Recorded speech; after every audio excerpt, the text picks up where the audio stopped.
Jail મુક્ત થયા પછી મારી માનસિક સ્થિતિ એટલી બધી સારી નહોતી મજબૂત કે હું બોલી શકું. એના માટે મને વિચારવાનો ટાઈમ, મેં અંદર જે બધું વિતાવેલું છે એમાંથી હું બહાર આવું પછી ક્યાંક કહી શકું ને મીડિયાને, કેમ કે આજ સુધી મેં કોઈ દિવસ ક્યારેય પણ સ્પીચ આપી નથી કે કોઈ પણ જગ્યાએ ક્યાંય બોલી નથી. પ્રથમ પ્રતિક્રિયા શું આપની? પ્રથમ પ્રતિક્રિયા એટલી જ કે મને જે સર્વ સમાજે સાથ આપ્યો છે આ ન્યાયની લડતમાં, એના માટે હું 18 વર્ષનો આભાર માનું છું. ખરેખર આમાં લેટર કાંડમાં છે શું? ખરેખર આ લેટર ડુપ્લિકેટ છે, ઓરિજિનલ છે? તમે કેવી રીતે ટાઈપ કર્યો, કોણ આપી ગયું, તો એ આખી વાત કરો. FSLમાં તપાસ કરાવી લ્યો, જે છે એ દૂધનું દૂધ ને પાણીનું પાણી થઈ જશે. તમને શું શંકા લાગે છે એમાં? FSLમાં તપાસ કરાવો એટલે ખબર પડી જ જશે શું છે સાચું. લેટર ટાઈપ કરવા કોણ આવ્યો? FSLમાં તપાસ કરાવો, સાચું છે એ ખબર પડી જ જશે તમને. FSLમાં તપાસ કરાવો, દૂધનું દૂધ ને પાણીનું પાણી થઈ જશે. જ્યારે જામીન મળવાના હતા ત્યારે તમારા વકીલ અઢી ગુમ થઈ ગયા હતા, એનું શું કારણ? મારા વકીલ ક્યાંય ગુમ થયેલા હતા જ નહીં, મારા વકીલ ત્યાં જ હતા.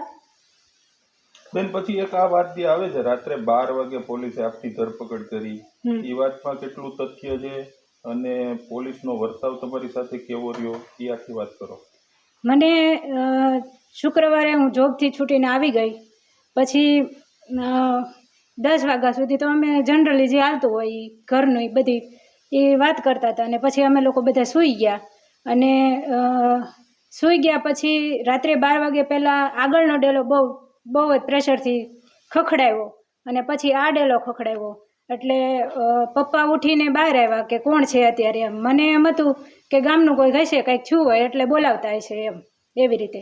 તો પપ્પા ઉઠીને બહાર આવ્યા, એણે ડેલી ખોલી અને પછી પોલીસવાળા 3 જેન્ટ્સ અને 2 લેડીઝ આવ્યા હતા. એણે એવું કીધું કે પાયલબેન ક્યાં છે, એવી રીતે કીધું. તો પપ્પાએ કીધું સૂતા છે, કે જગાડો એને. પછી મને જગાડી પપ્પાએ અને હું જાગી અને મને કે હાલો કે તમારે પોલીસ સ્ટેશને આવવાનું છે, તમને સવારે મૂકી જાઓ. જેલ મુક્ત થયા ત્યારે કેટલાક પાટીદાર આગેવાનો, અલગ અલગ રાજકીય નેતાઓ પણ હતા. તમે કેમ જેનીબેન સાથે જ ગયા? જેનીબેન તમારા સહારે કોઈ રાજનીતિ કરતા એવું તમને લાગે છે? ના. જેનીબેન સાથે કેટલાક સમયથી તમે સંબંધ? જેનીબેન સાથે હું જેનીબેનને ક્યારેય ઓળખતી નથી. કેમ કે જે રીતે ગાડીમાંથી સરઘસ નીકળ્યું એ રીતે તમે ગાડીમાં બેઠા હતા. જેનીબેન મને એક દીકરી તરીકે મદદ કરવા માટે આવ્યા હતા. મદદ માટે ઘણા બધા હતા લોકો પાટીદાર સમાજ. જેનીબેન, મારા ઘરે પરિસ્થિતિ એવી હતી કે મારા મમ્મી પપ્પા મને લઈ ગયા પછી ન્યા મારું શું થાય છે એ લોકોને કઈ ખબર જ નહોતી કે અહીંયા એ લોકોની કઈ પરિસ્થિતિ એવી હતી જ નહીં કે બોલી શકે એ શું કરે છે મારી દીકરી. એના માટે એ સાચવવા માટે આવ્યા હતા મારા મમ્મી પપ્પાનું ધ્યાન લખાયો હતો. તો તમને એવું લાગ્યું કે આ ખરાબ લેટર છે, તો તમે પોલીસને જાણ કેમ ન કરી? FSL તપાસ કરાવો, જે છે એ સાચું આવી જશે બહાર.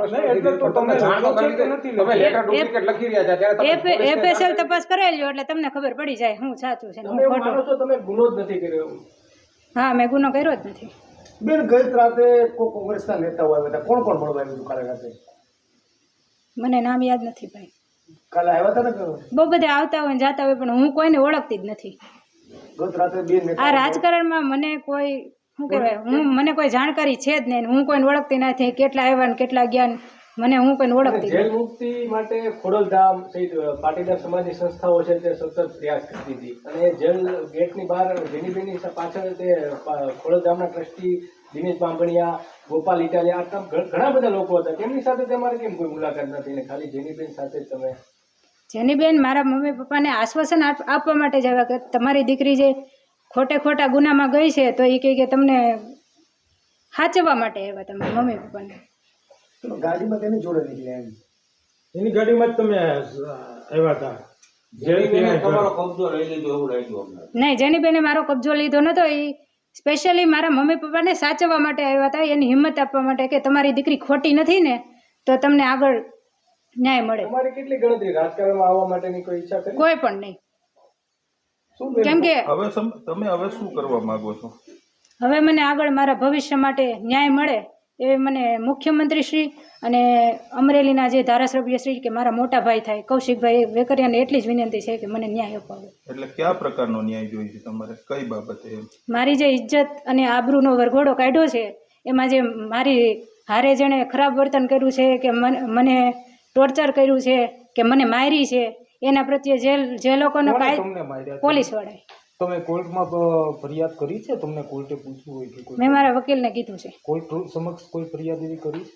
મેં મારા વકીલને કીધું છે કે મને મારી છે. કૌશિકભાઈ પાસે શું અપેક્ષા રાખો તમે? કૌશિકભાઈ પાસે મને એક જ અપેક્ષા છે કે મારી સાથે જે થયું ને એ આગળ જતા કોઈ પણ સમાજની દીકરી હોય એની સાથે ક્યારેય થવું ન જોઈએ. કૌશિકભાઈ અત્યારે શું કહે છે? મળ્યા તમને વાત થઈ ક્યારે? નહીં, મારે વાત જ નથી થઈ અને મને મળ્યા નથી. બેન, તમારો સરઘસ કાઢી તમાશો થયો એના વિશે તમે શું કહો છો? મારો સરઘસ કાઢીને મારો તમાશો કર્યો એ એક મતલબથી અમને એવું કંઈ કહેવામાં આવ્યું જ નહોતું. અમને ત્યાંથી લઈને આવ્યા પછી તે દિવસે સન્ડે હતો અને ગાડીમાંથી અમને ઉતાર્યા અને રીતસરનું 4-4ને ચલાવ્યા થોડાક આગળ. પછી સાયબર ક્રાઇમની ઓફિસમાં લઈ ગયા, પાછા બહાર નીકળ્યા અને પછી પાછા અમારા વિડીયો શૂટિંગને ફોટો કર્યું. બેન, એમાં કોંગ્રેસ ખૂબ રસ લે છે, એનું કઈ કારણ તમારા નજીકનો કોઈ સંબંધ કરો કોઈ સાથે? કોંગ્રેસ કે ભાજપ ગમે એ સરકાર છે, મને આ રાજકારણમાં કે કોઈ વધારે કોને પણ મદદ કરી હોય? ભાજપ, કોંગ્રેસ, આપ કે પાટીદારની સમાજ? બધા સમાજ રાજકીય પાર્ટીના નહીં, એવું કોઈ નહીં. બધા સમાજ. અચ્છા બેન, તમે મનીષભાઈ ત્યાં કેટલા સમયથી નોકરી કરો છો અને આ કિશોરભાઈ સાથે તમે અગાઉથી સંપર્કમાં ખરા? નહીં, મનીષભાઈ સાથે તો કેટલો ટાઈમથી હું નોકરી કરું છું પણ એવું કાંઈ છે નહીં. આજે ફરિયાદી જે છે કિશોરભાઈ, એ પણ આ જ ગામના છે અને એમના જે આ લેટર પેડ ઉપર જે ફરિયાદ આક્ષેપો જે થયા છે, તો શું લાગે છે આ લેટર પેડ કઈ રીતનું તો વાયરલ થયો, કોણે લખ્યો? એ મને એફએસએલ કરાવો એટલે તમને ખબર પડી જાય સાચું શું છે. હવે બીજું કઈ હું કહેવા બોલું. માંગો છો તમે કંઈ? અચ્છા, હા. મેં મારા મોટા ભાઈ કૌશિકભાઈ વેકરિયાની આ આખી ઘટના બની એનો મેં એક